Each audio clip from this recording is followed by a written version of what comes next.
बिहार के बेरोजगारों के लिए बहुत बड़ी खुशखबरी।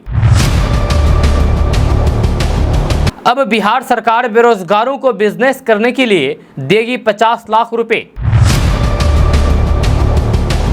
बिहार सरकार इसके लिए दे दी है मंजूरी। आप भी उठाएं इस सुनहरे मौका का फायदा।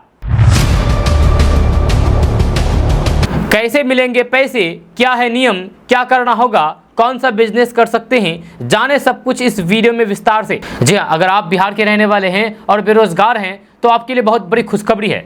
अब आपको बिहार सरकार रेस्टोरेंट खोलने के लिए 50 लाख रुपए दे रही है। इसके लिए बिहार सरकार ने मंजूरी भी कर ली है। यहाँ तक कि बिहार सरकार ने जिलों के नाम भी घोषित कर दिए हैं कि किन किन जिलों को ये सुविधा दी जाएगी जहाँ इस योजना का लाभ मिलेगा। तो ऐसे में अगर आप भी उन जिलों के रहने वाले हैं तो आप आराम से इस योजना का लाभ ले सकते हैं, यानी कि बिहार सरकार की तरफ से 50 लाख रुपए लेकर के अपना बिजनेस शुरू कर सकते हैं, वो भी रेस्टोरेंट के बिजनेस।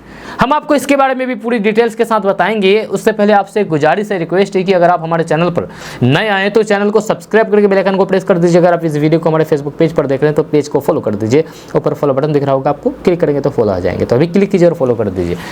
आपके फॉलो करने से आपको फायदा यह होगा कि जब भी हम आपसे जुड़ी हुई, आपके काम से जुड़ी हुई खबरें पोस्ट करेंगे तो आप उसको तुरंत देख सकते हैं, आप उससे अपडेट रह सकते हैं। तो ऐसे में आप अभी इस पेज को फॉलो कर दीजिए। ऊपर फॉलो बटन दिख रहा होगा आपको, नहीं किए तो कर दीजिए, कर दिए तो बहुत बहुत शुक्रिया। तो चलिए बात करते हैं विस्तार से कि अगर आप बिहार के रहने वाले हैं तो आप कैसे इस योजना का लाभ उठा सकते हैं। बिहार सरकार की तरफ से मिलने वाले 50 लाख रुपए कैसे लेकर के आप बिजनेस शुरू कर सकते हैं, वो भी बड़ा बिजनेस। जी हाँ, आपको बता दूं कि पर्यटन स्थलों को जोड़ने वाले राजमार्गों के किनारे रेस्टोरेंट यानी कि सुविधा संपन्न सत्कार केंद्र खोलने पर बिहार सरकार 50 लाख रुपए तक की मदद देगी। रेस्टोरेंट के साथ ही यहां पार्किंग, वाहन चार्जिंग स्टेशन, गैराज, पेयजल, शौचालय की सुविधा भी मुहैया करानी होगी। जब पर्यटन विभाग ने इसके लिए पूरे बिहार के 23 राजमार्गों का चयन किया है, जब सभी सुविधा संपन्न सत्कार केंद्र की 4 श्रेणी तय की गई है। जहाँ इसके लिए आवेदन 7 अगस्त से शुरू होगी। पर्यटन सचिव अभय कुमार सिंह ने गुरुवार को ये जानकारी दी है। उन्होंने बताया है कि बिहार मार्गीय सुविधा प्रोत्साहन योजना के तहत यह मदद दी जाएगी। सत्कार केंद्र खोलने वाले व्यक्ति को योजना का 50% या फिर अधिकतम 50 लाख रुपए तक की मदद प्रोत्साहन राशि के रूप में दी जाएगी। सत्कार केंद्र यानी कि रेस्टोरेंट। जी हाँ, उन्होंने कहा कि कई तरीके की सेवा उपलब्ध होने के चलते सत्कार केंद्रों से रोजगार के अवसर भी पैदा होंगे। केंद्र खोलने के इच्छुक व्यक्ति सुविधाओं और फिर जमीन की उपलब्धता के हिसाब से 4 चरणों में आवेदन कर सकते हैं।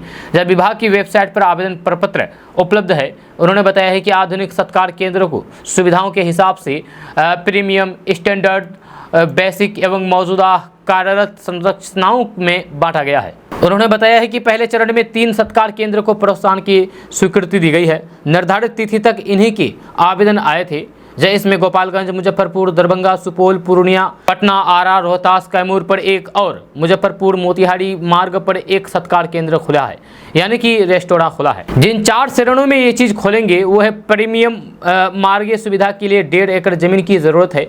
इस पर 15,000 वर्ग फुट में निर्माण कराना होगा। इस पर अधिकतम 50 लाख या फिर अधिकतम 50% अनुदान दिया जाएगा। स्टैंडर्ड्स मार्गीय सुविधा के लिए 1 एकड़ जमीन की ज़रूरत है। इस पर 35 लाख या फिर अधिकतम 50% अनुदान मिलेगा। या तीसरी श्रेणी बेसिक मध्यम वो सुविधा है, जहाँ इसके लिए 75,000 वर्ग फुट जमीन की जरूरत होगी। इस पर 10 लाख तक का अनुदान मिलेगा। मौजूदा संचालित ढाबा, फूड ज्वाइंट आदि पर 20 लाख रुपए और फिर अधिकतम 50% तक का अनुदान मिलेगा। तो ऐसे में अगर आप इस योजना का लाभ लेना चाहते हैं तो आपको एक वेबसाइट पर जाना होगा और उस वेबसाइट पर जाकर के आपको इसके लिए अप्लाई करना होगा। और ये वेबसाइट है www.tourism.bihar.gov.in। इस वेबसाइट पर जाकर के योजना की विस्तार से जानकारी आप प्राप्त कर सकते हैं। जहाँ वहाँ से योजना की दिशा निर्देशों एवं आवेदन डाउनलोड कर लें। जहाँ निर्धारित 5,000 रुपये का शुल्क भुगतान करना है। जहाँ इसके लिए निदेशक, पर्यटन निदेशक बिहार के नाम से दे डिमांड ड्राफ्ट बनवाना होगा। जब उसके बाद भरे हुए आवेदन और फिर ज़रूरी दस्तावेजों को बंद लिफाफे में मार्गीय सुविधा कोषांग पर्यटन विभाग में जमा करना होगा। अगर आप इस योजना के लिए आवेदन करते हैं और आपका आवेदन स्वीकृत कर लिया जाता है तो कुछ सुविधाएं हैं जो आपको वहां पर देना होगा। वह है आधुनिक सुविधायुक्त रेस्टोरेंट, फूड प्लाजा या फिर कैफेटेरिया, महिला पुरुष के लिए अलग अलग शौचालय, वृद्ध एवं दिव्यांग के लिए भी सुविधा हो, हस्तशिल्प की दुकान, मिनी जनरल स्टोर, प्राथमिक चिकित्सा की व्यवस्था, 24 घंटे पानी और बिजली की सुविधा, वाहनों के लिए पक्की भूतल parking, bank, ATM, travel desk की व्यवस्था, वाहन मरम्मत, इलेक्ट्रॉनिक वाहन चार्जिंग स्टेशन हो, ये चीज़ आपको वहाँ पर देना होगा। अब जिन राजमार्गों पर ये केंद्र खुलेंगे वह है पटना से गया, पटना से वैशाली केसरिया, पटना टू नालंदा, गया टू नालंदा, गया टू वाराणसी यानी कि यूपी की सीमा तक, Gaya to Ranchi, Patna to Arrah, Rohtas, Kaimur, Mohania, Munger to Bhagalpur to Purnia, Bhagalpur to Banka to Jamui, Vaishali to Saran to Siwan to Gopalganj, Vaishali to Muzaffarpur to Sitamarhi, Madhubani to Supaul to Araria to Kishanganj, Muzaffarpur से मोतिहारी, बख्तियारपुर बिहार शरीफ से नवादा रजौली, गोपालगंज से मुजफ्फरपुर से दरभंगा से सुपौल से होते हुए पूर्णिया किशनगंज, मदनपुर माई स्थल, वाल्मीकि नगर से गोरखपुर मार्ग, बगहा से वाल्मीकि नगर, बगहा से बेतिया, मोतिहारी से बेतिया, बेतिया से पुजहा माई, बेतिया से कुशीनगर मार्ग, मोतिहारी से रक्सौल, गोपालगंज से कुशीनगर। आप इस राजमार्गों पर अपना ये रेस्टोरेंट खोल सकते हैं। दोस्तों ये अपडेट बस यहाँ तक। इसके बारे में आप क्या कहना चाहते हैं नीचे कमेंट बॉक्स में कमेंट करके जरूर कह सकते हैं। साथ ही अगर आप हमारे चैनल पर नए आए तो फिर चैनल को सब्सक्राइब करके बेल आइकन को प्रेस कर दीजिए। अगर आप इस वीडियो को हमारे फेसबुक पेज पर देख रहे हैं तो पेज को फॉलो कर दीजिए। ऊपर फॉलो बटन दिख रहा होगा, आपको क्लिक करेंगे तो फॉलो हो जाएंगे। तो अभी क्लिक कीजिए और फॉलो कर दीजिए। तो चलिए मिलते हैं फिर नेक्स्ट वीडियो में। आप तब तक के लिए जय हिंद, जय भारत।